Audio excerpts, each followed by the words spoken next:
Welcome, in front of me is a HUAWEI P40 Lite, and today I'll go through an unboxing along with a brief overview of the device. So jumping straight to it, this is the box that it comes in. You can see a bunch of markings on it. You have the clean design, then somewhere we should have specifications of it, which there we go, it's on the bottom. So it's a P40 Lite, 40 or 128 gigabytes, 6 gigs RAM, color crash green. Okay, so let's just open it up, set that on the side. We get the phone itself. There we go. Now it's already set up, so as you will see right now, so we can then afterwards jump straight to it. Now I'm gonna set it onto the side for now. And then in the box itself we have the SIM eject tool along with the paperwork, which, well, no one cares about, so let's just drop that on the side. Then we get an actually good charger, which is surprising for the price of this device. So what is it? Where's the...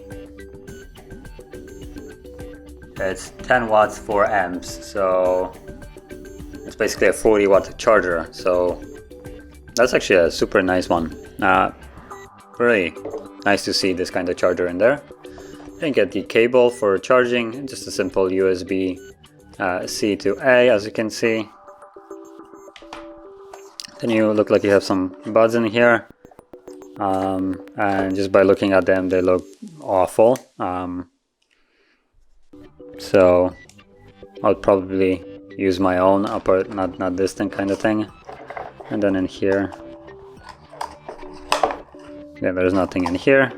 So well, that's about it in here. Let's just get that out of the way.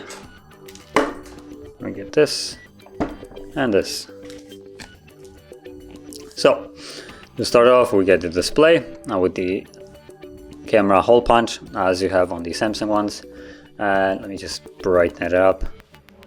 So the display is a 6.4 inch 1080p display, more precisely 1080 by 2310 LCD display with a pixel, 398 pixels per inch. Then the other part of this phone will be the camera, which is a main shooter, 48 megapixel, and basically it can shoot videos at 1080p 30 frames, so nothing really mind-blowing for the sensor that it has. The device comes with a 6 gigabyte RAM, Kirin 810, and a 40 to 100 milliwatt battery. And apart from the built-in 124 gigabyte storage, at least for this device. I'm actually not sure if there is different variants, but apart from the built-in storage, you can expand it up to 256 gigabytes. But this is Huawei, so nano memory is the only way to do it. So if you have any kind of micro SD card from, for instance, like a camera or something like that, you won't be able to use that. It's basically useless for this device. Okay, so going back to the going back to the camera setup, which as you can see is a quad camera setup. The more cameras the better, I guess. We have the main shooter is the 48 megapixel, like I said, and that's a wide lens. Then you have 8 megapixel ultra wide, 2 megapixel macro, and then 2 megapixel depth, which depth should be, or I would assume is just a sensor, not really a camera, but I could be entirely wrong. And like I previously said, it records at 1080p at 30 frames, so nothing really mind-blowing there. And then at the front, with this cutout camera right here that you have, this one right there, that little thing can shoot 16 megapixel wide photos and record at 1080p 30 frames as well. So kind of funny that their back sensor has the same capability as the front one, just at lower resolution, I would say, although they still both record at 1080p. So now keep in mind, just because the 48 megapixel and 60 megapixel, the quality of the image will be significantly degraded, or should be significantly degraded, from the front comparatively to the back. And then, like I said before, the charger has a 40 watt, and that also makes the phone itself capable of super fast charging, or whatever they're calling it. Yep, supercharge. So it will charge up really quickly. I have a HUAWEI myself, although I have a Mate 20, and with this charger and the cable, with the 40 watt charger, it does charge up in like 10 minutes up to 40%, so it's quite insane. Although one thing that you might want to remember, which I have no idea, if you're using this charger and you plug it in with a different cable, the different cable will actually not always support, or in my case never supported, the super fast charging. So it's always charging it just like regular fast charging way, until you actually plug it in with the, where is it, the other cable, until you plug it in with this one, and you can distinguish it by this purple marking on it. As you can see right here, the plastic is purple. That's the one for this charger, and once you use that cable, you'll basically see, once you plug it in, it shows you the circle with charging, and it literally shows you, for instance, on 54% point, and it's gonna rise up literally in front of you while charging. So you'll see that you're using the full potential of the charging. Although not everybody might want to, doing that will also degrade the battery a little bit faster, so the battery will not keep as much charge the more you use that. And probably the last thing that I would go into would be the price itself. So the phone costs roughly $250 around. This one costed basically that much converted to US dollars. But the prices may vary depending when you're looking at it, what time of the year, and there are sales on it, and also how old the device will be. Right now it's comparatively new, and the price is really compelling in my opinion.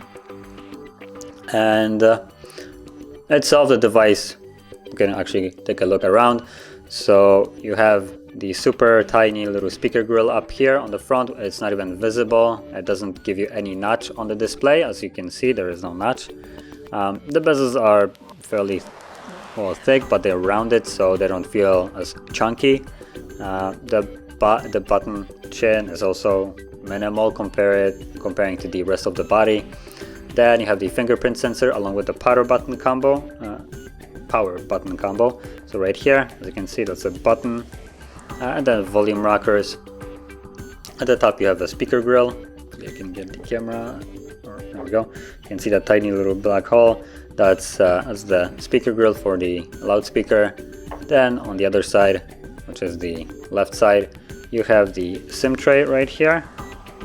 And at the bottom, if I can actually get it in focus, there we go.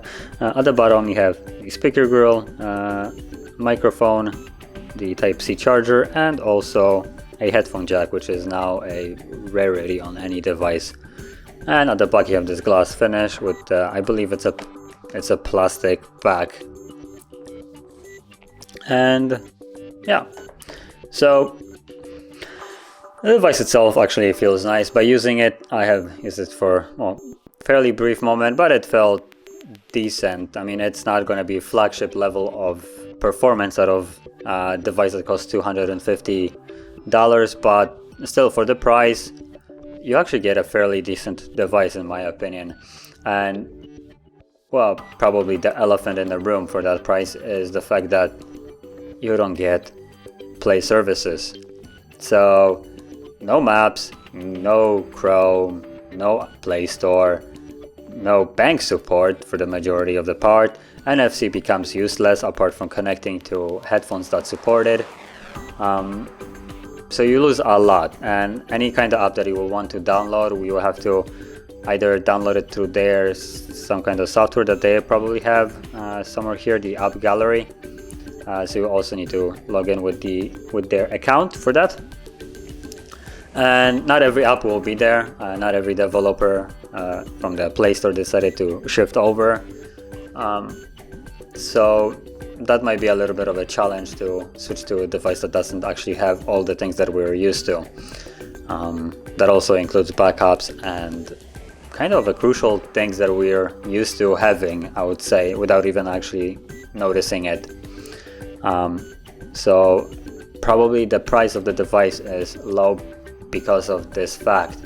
But if you want, you can sideload Play Store along with the services, and for the most part you can basically go back to using the device normally. It will still not be fully certified, I would say. So if you try to use, for instance, like a bank app, it will basically say that the device isn't certified or some stuff like that. But for the most part it will work. So any kind of app that you can find on the App Store, you can basically download it. But you do have to have a unlocked bootloader, which I'm pretty sure this device has, at least the one that I have in front of me, because it actually came pre-installed with Play services. Until you restart the device, it was there. And I'm actually gonna also record a video later on how to install and get the Google Play services running and functioning on this device. So if you're interested in that, you can look for that as well. But yeah, this would basically sum up the overview of the device. It's a fairly nice one, and apart from the Play services, I would say it's a good device for the price that you have to pay. Build quality, nothing mind-blowing, and cameras are okay. Display is nice. The bezels or lack thereof, like chins and notches, it's really nice. So yeah. So if you found this video helpful, don't forget to hit like, subscribe, and thanks for watching.